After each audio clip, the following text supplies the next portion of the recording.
Offensively, big game, James. Lakers rolling.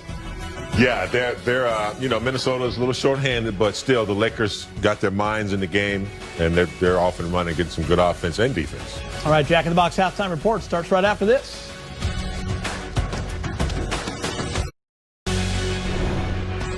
Hello again, alongside James Worthy, Derek Fisher, I'm Chris McGee. Jack in the Box halftime report. Let's get you out to Staples Center for the first half highlights. Lakers hosting the Timberwolves. Kyle Kuzma getting the start for the injured Anthony Davis, and you know what that means. Kuz is getting buckets. He averages over 19 when he starts. Coming out hot, didn't take long.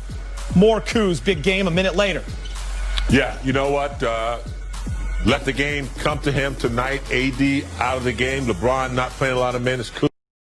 Kuz out of the box. Hot as fire, Dieter. Great feed from Marc Gasol. He started off 4 for 5 from 3. Lakers 40 in the first quarter. Look at this in transition fish. LeBron leading the way. Yeah, this is where the Lakers are so dangerous. Off of missed shots or turnovers, they are going to finish strong in transition. Big game. Look a little bit like Showtime right here. Yeah, I mean, they were out and running 18 assists in the first half, Geeter, and when their fast break is going, they are a dangerous team. Don't like seeing this, Fish. We saw it with the Clipper game. LeBron, that same ankle. And if you're squeamish, don't look. There it is, the left. You're making that face. I know you don't like to see it. Yeah, it's amazing how many times those plays don't happen, and then here we are in back-to-back games rolling that left ankle. So something to keep an eye on over the next couple days. Kuz already with 20, 8 of 11, 4 for 6. He's also got a couple of blocks. He is doing it all. Montrezl Harrell, of course, off the bench, 8 points on 4 of 6. And LeBron, 7 and 3. Remember, no Anthony Davis tonight because of the calf strain. All right, more to come. Jack in the Box halftime report. Kuz dropped 14 of his 20 in the first quarter. T-Wolves still don't have a player in double figures. The champs lead by 22 at the break. Lakers basketball is brought to you by Jack in the Box. Start with you. It's been all Kyle Kuzma, and it's not just the shooting. Obviously, the points we're used to, but he's doing everything. He's doing it under control. Great demeanor out there. Well, he had 2 blocks in the first quarter as well, so he's very active, taking advantage of the situation. You know, we knew he could do this. This is what he did when he first came to the Lakers. Remember the Summer League? But he had to learn how to play. He matured. But when called upon, we know that he can get the buckets. Decision-making, Fish, and the efficiency. Yeah, you can see in his eyes, like he's really under control. He's composed. He understands when he wants to shoot, when he wants to make a particular play. And, you know, I think this is something that we've seen even prior to tonight with him coming off of the bench. And now he's just extending upon the great play that he's put out this season so far. Passed up a couple of buckets, too, to get other guys easy ones. Always good to see that. Montrezl Harrell makes the most of his minutes, 8 points in 13 minutes off the bench. Trez and the Lakers lead 67-45. Jack in the Box halftime report rolling on. You see that move right there? See that jump hook? Great show. Don't want to miss it. As for tonight's Lakers, Anthony Davis will not play. The Lakers are holding him out with a right calf injury. They've been careful with LeBron and AD in the first 2 games this season, both at 30 minutes per. The Lakers have 10 players averaging double-digit minutes so far with AD out. More minutes to go around for the rest, no question. All right, this may be something to watch all season, not just with the Lakers. For the latest, let's get you downtown. Lakers reporter Mike Trudell's in the building. Michael. What's happening, Geeter? Hey, guys, nice to see you. You can actually see AD working out right behind me, just getting some shots up, moving around a little bit, and he looks pretty good on that calf. In fact, I'm going to ask Frank Vogel in a moment here about whether or not he's going to be available to play tomorrow night. So let's go ahead and hear from Frank Vogel first to get the AD update, and then talk a little bit about the game tonight against the Timberwolves. Well, we hope that he'll be available tomorrow, but we have to see how he feels tomorrow with injuries where, it's kind of day-to-day thing, see how it responds to treatment. And, but we're hopeful that he'll play tomorrow. Can you tell us who's going to start instead of Anthony? Yeah, we're going to start Kyle Kuzma. He had a terrific preseason, and, is obviously a starter-level player that we're using in a six-man role. And, he's going to get the start tonight. I would anticipate if LeBron or Anthony misses, that Kyle would likely be the starter in those situations. Because he's a 3-4, and he can fill in either one of those spots. But again, we would take that case by case. And Frank, we also just heard that Karl Anthony Towns isn't going to play for Minnesota. How does that impact this game, in addition to the fact that AD is going to be out? Yeah, well, he's one of the best players in the league, so obviously it changes them dramatically. We got to make sure we don't let our guard down. We had a few instances last year where the opponent had key guys out, and we didn't play to our abilities, and other guys on the other team were able to step up. And I expect that from the Timberwolves tonight. They have good centers to fill in, and they got five small horses.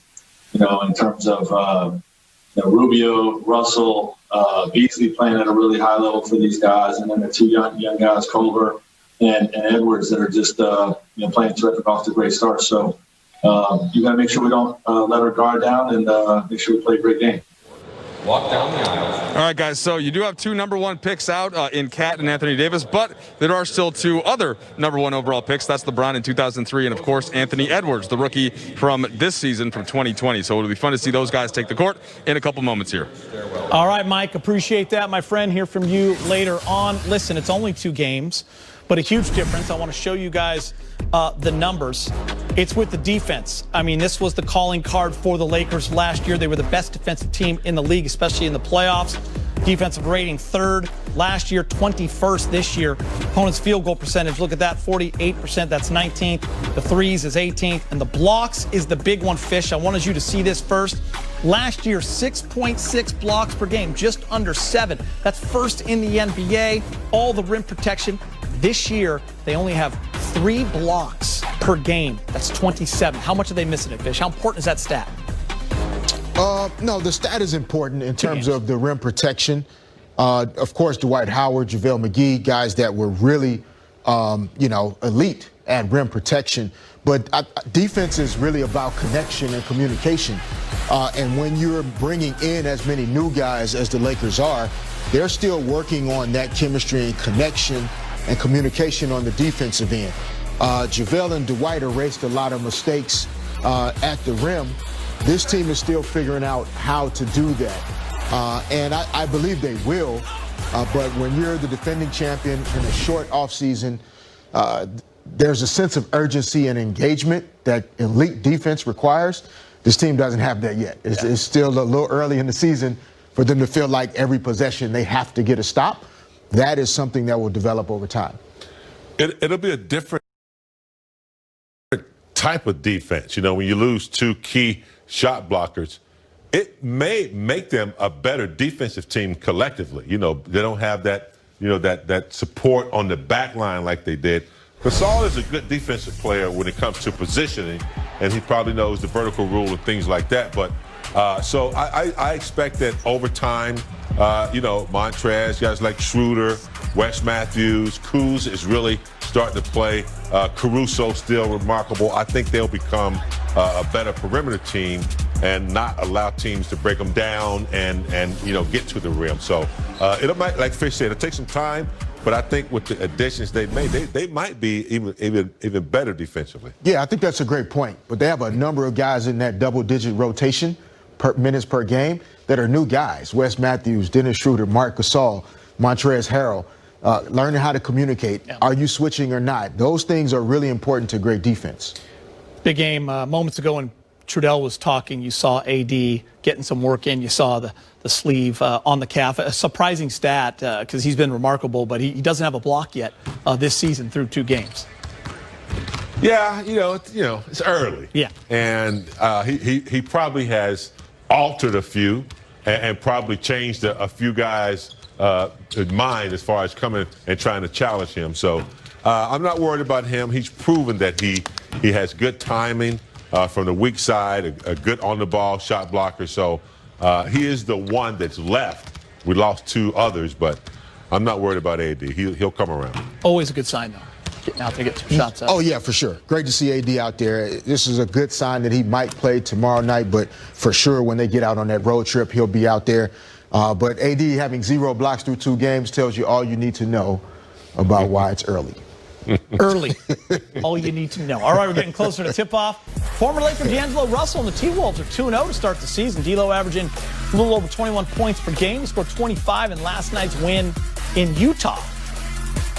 Coming up on Access, he's announced his arrival in the loud shoot-around. That AD's right calf contusion did not improve enough to the point where they were comfortable playing him tonight, the first game of a back-to-back. AD originally suffered the injury on opening night. He played Friday, but was listed as questionable on the injury report. We just want to be responsible with it. We want to keep an eye on it. He injured it in the Clipper game. He re-aggravated it in the third quarter of the Dallas game. And, going into the back-to-back, we want to take advantage of our depth and be intelligent with his injury. So this is the first back-to-back of the year, especially in this first month. I mean, obviously Anthony's out tonight with the calf. Are you imagining maybe staggering and sort of having AD sit one night and then LeBron sit the other, or are you pursuing these back-to-backs like normal games and just seeing how guys feel? Yeah, we're going to approach each one throughout the whole year on a case-by-case basis, and with the expectation that our guys will play both games unless there's a reason otherwise. And in this case, there's a reason otherwise with Anthony's calf, and we'll like I said, we'll just continue to evaluate that throughout the year. All right, AD has been sharp this season in just over 30 minutes per game. He's been super efficient, 58% overall. How about 43% from three? By the way, Karl-Anthony Towns also out, but let's focus on AD. Any concerns, Big Game and Bish? No, I don't. I don't think it's a serious injury. You don't want to take any chances. It's early in the season. Give him some rest. I think this, to me, kind of describes what load management is. A guy that's had a mild injury. No need to kind of rush him back. That could have been worse, as you see him take the fall right there. So I'm not overly concerned. I don't think it's any torn tissues or anything. So it's something that a little rehab and rest hopefully should take care of.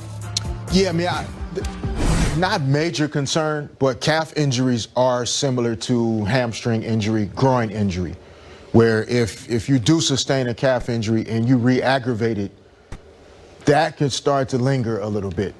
And so I do believe this is the right decision tonight. But also, I think it does give us some indication that if this is an injury that is bothering Anthony Davis from opening night, that they're going to make sure over the next month or two they keep an eye on how he's doing. And so I think he'll be fine, like James said. But it isn't a different type of injury than an ankle sprain or a dislocated finger, something that you can just throw some tape on and keep it moving. I think you do have to proceed cautiously here. If there was ever a year to proceed with caution,